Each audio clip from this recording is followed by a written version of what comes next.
Bienvenue sur Africa 24 dans cette nouvelle édition du QG Weekend. Voici les titres de l'actualité. 16 février 2017, c'est la date retenue pour la reprise du dialogue interburundais. 8 points seront à l'ordre du jour des négociations dont la question du troisième mandat du président Pierre Nkurunziza. Poursuite de la tournée républicaine du président Teodoro Obiangema Mbasogo. Après le district de Bané, le chef de l'État de la Guinée équatoriale s'est rendu dans les villes de l'île Bioko. Et puis, commémoration de la journée des martyrs au Niger.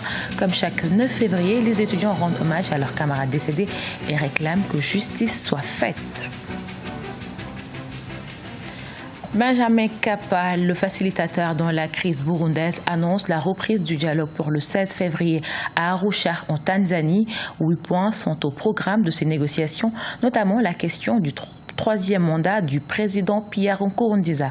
Explication Mélina Bokassa. Reprise du dialogue entre pouvoir et opposition au Burundi. Benjamin Kappa, le facilitateur dans la crise burundaise, annonce la reprise du dialogue entre les Burundais. Elle en effet fixée du 16 au 18 février à Arusha, en Tanzanie. Ça rentre dans la lignée des sujets immédiataires pour que les choses puissent avancer très vite afin que les échéances électorales qui viennent puissent se dérouler dans un climat apaisé.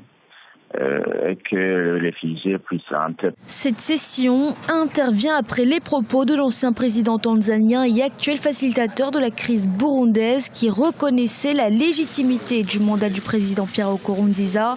Il avait alors appelé à se focaliser sur les élections prévues en 2020, propos qui avaient suscité la colère de la principale coalition de l'opposition burundaise, le Sénarède. Nous allons franchir une étape importante du processus de négociation de paix pour le Burundi, d'autant plus que pour la première fois, le facilitateur nous a envoyé donc un agenda de 8 points qui feront l'objet de ces négociations.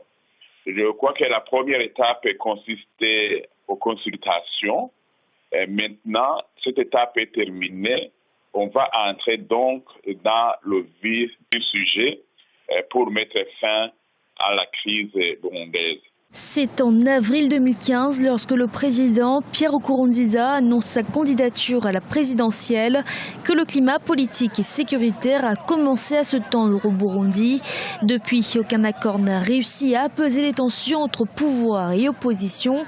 L'ampleur de la crise aurait contraint plus de 300 000 personnes à l'exil. La tournée républicaine du président équato-guinéen Teodoro Obiangema Mbasogo se poursuit. Après le district de Bané, le chef de l'État s'est rendu dans les différentes villes de l'île Bioko, toujours dans la partie insulaire, avec le même objectif, promouvoir la nouvelle politique du gouvernement pour le développement de la Guinée équatoriale. Léopoldo Enemembaswe. La tournée du président Obiangema Mbasogo dans toute la Guinée équatoriale est arrivée à Riaba et Luba. Comme dans les villes et nouveaux pôles urbains visités, le chef de l'État équato-guinéen a procédé à l'inauguration d'infrastructures socio-communautaires. Dans les 2 districts seront construits des écoles, centres de santé, marchés et logements sociaux. Une réalité qui a pu faire briller les yeux des citoyens de Riaba et Luba en vivant une réalité inimaginable. El desarrollo de Guinea Ecuatorial, emprendido por su excelencia Obiangema Mbasogo. Monsieur le Président, au nom de tous ceux qui sont réunis ici, je vous exprime notre satisfaction pour le développement qu'a connu notre peuple. Nous sommes passés de la forêt à une ville la plus enviable de l'île de Bioko. Nous n'avons pas de mots pour vous remercier. Nous ne pouvons qu'être avec vous dans votre lutte pour le développement du pays. Porque nadie pensaba de que algún día esto sería lo que es. Esto estaba lleno de bosques y palmeras. Pero por el saber hacer de su excelencia, hoy tenemos una ciudad envidiable. C'est la première tournée du chef de l'État de la Guinée équatoriale au cours de l'année 2017. La tournée, selon le président équato-guinéen, est une occasion d'échange avec les populations locales afin de mettre en place des politiques adaptées à leur réalité. La finalidad En créant les districts urbains, l'objectif est d'amener l'administration au peuple. Pendant longtemps et depuis même l'époque coloniale, l'administration s'est éloignée des populations. Voilà pourquoi nous avons commencé cette transformation. Nous savons aussi que Riaba est un des districts ayant un important potentiel agricole. Nous sommes ici aujourd'hui pour vous soutenir car nous voulons que la production agricole de Riaba augmente.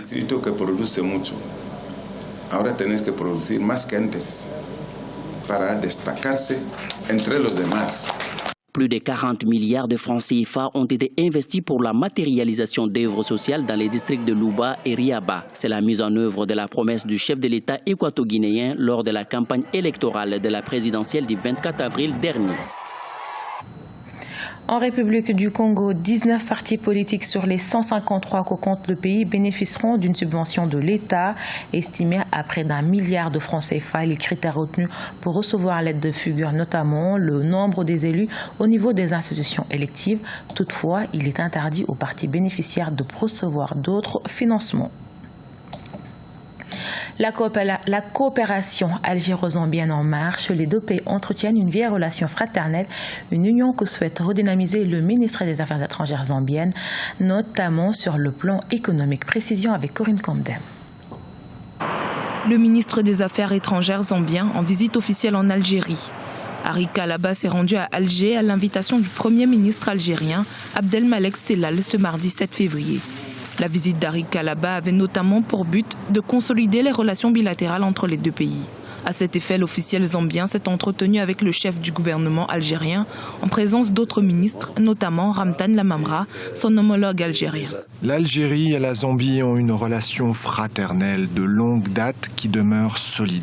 Il est important de renforcer nos relations économiques pour les transformer en un partenariat gagnant-gagnant qui prend en considération les complémentarités économiques entre nos deux pays. Nous travaillerons ensemble pour refléter la qualité de nos relations politiques sur le plan économique également.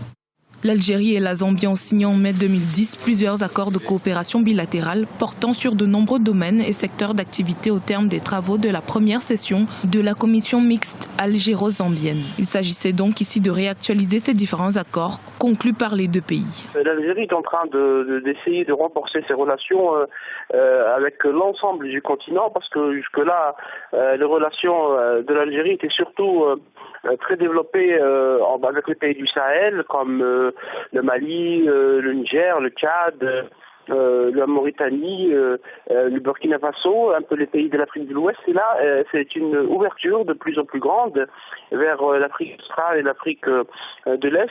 La visite du ministre de la Zambie en Algérie entre dans ce cadre. Il y a eu une réunion de la commission mixte algéro-zambienne et cette commission va se réunir une nouvelle fois pour densifier les relations et pour chercher de nouvelles voies, normalement dans le domaine surtout économique, puisque l'Algérie voudrait que certains investisseurs algériens trouvent aussi de l'espace d'investissement en Zambie et que la Zambie, qui a aussi beaucoup de choses à faire dans le domaine économique, puisse aussi trouver un débouché en Afrique du Nord, notamment en Algérie. L'Algérie démontre une fois de plus sa volonté de développer ses relations avec les autres pays du continent. Notons qu'une visite officielle en Algérie du président zambien à l'invitation de son homologue Abdelaziz Bouteflika est programmée pour cette année 2017. Selon Ramtan Lamamra, l'Algérie compte profiter de cette visite pour améliorer davantage la coopération bilatérale entre les deux pays. Le Niger a commémoré jeudi 9 février la journée des martyrs.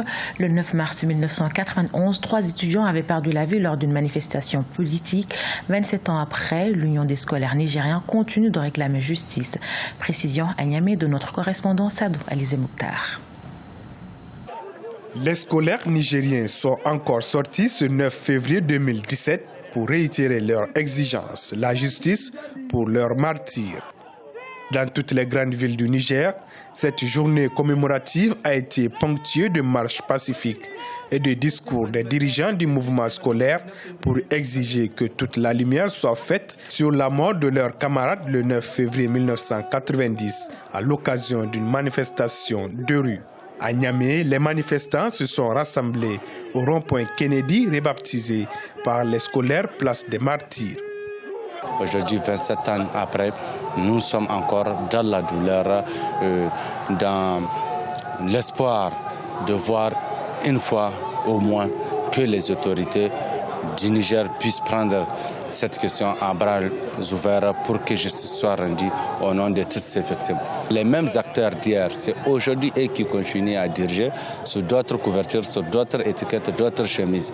Donc nous, aujourd'hui, nous sommes une fois de plus là pour pleurer nos morts. 27 ans après les événements du 9 février, les scolaires nigériens continuent de demander justice pour la mort de Aliona Anchi, Abdou Maman Sagir et Isaka Keine.